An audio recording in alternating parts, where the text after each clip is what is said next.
So yun guys, good morning. So hindi tayo ngayon sa bahay, DIY muna tayo.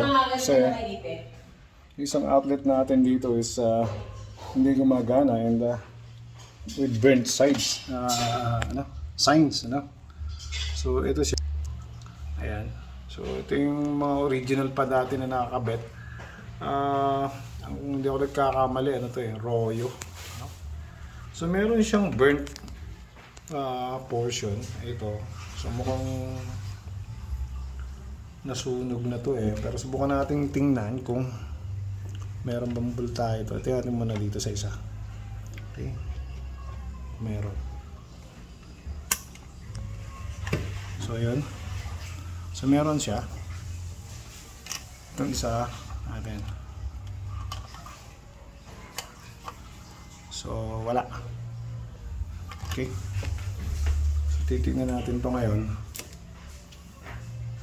Ano nangyari ito? For safety reason, patayin muna natin sa ating breaker.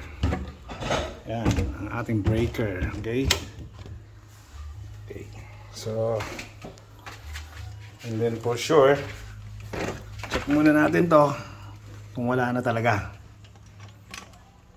Para sigurado. Okay, so wala na. So, check natin. Ayun. So, check natin to. Kung anong nangyari rito. Okay.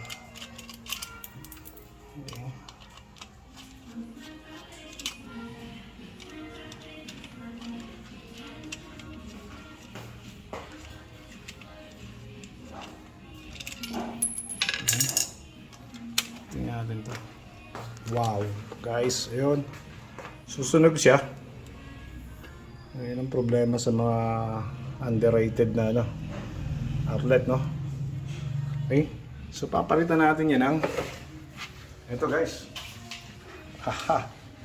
Eagle component.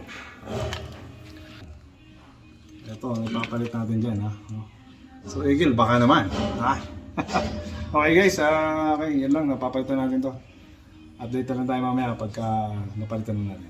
Okay, babush. Eagle, baka naman.